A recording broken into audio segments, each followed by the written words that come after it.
Hello है नमस्कार जी जगन्नाथ सांग मैंने फाइनाली सकाଳେ ମୁଁ ଗାଧି ପାଧି ରେଡ଼ି ହେଇଛି ड्यूटी ଯିବା ପାଇଁ।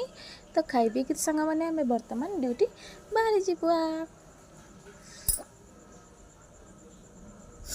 ତ ड्यूटी ଆମେ ବାହାରି ଯାଇଛେ ସାଙ୍ଗମାନେ ଦେଖିପାରୁଥିବେ ରାସ୍ତାରେ। ତ ରାସ୍ତାରୁ ଯାଉ ଯାଉ ଆମେ ଡାଇରେକ୍ଟ କମ୍ପାନୀ ପଳେଇବା ସାଙ୍ଗମାନେ। କମ୍ବିନା कंपानी आसी पहुँची जाइए आम देखुए यहाँ हूँ मो मेसीन यहाँ मो जगह केते कचरा कर मैंने काली बोले नाइट थिला ना शनिवार कचरा कर रखी पूरा जगह एयर भी मारी ना पलि समस्ते मत आसिक क्लीन करने को पड़ा सांग मैंने बोतल भी रखीदेली तले सांग मैंने देखो बर्तमान मेसीनटा क्लीन करदेवी भल के बसिक कम करके तो सांग मैंने छुट्टी हो छुट्टी हो सारापर आसी चाउल दुकान में पहुँचीगलु। चाउल सरी जाता रूम में से तो चाउल किणी सारिकी आम बर्तमान दुकान को जीवा दुकान को जाऊे सांग मैंने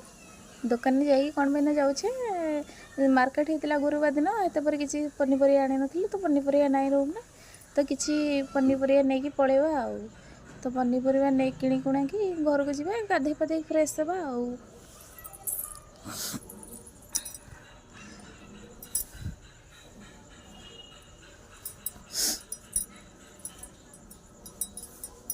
सांग मैंने घर को पलि गाधे पाधे रेडी तो सांग मैंने देखूँ ये चना बतराई आउ सोयाबीन काली सोयाबीन आज भजा हे ये जह्नी आलू काटी देची आज भजा हे भात बसी पलुची देखूँ आ भजा भी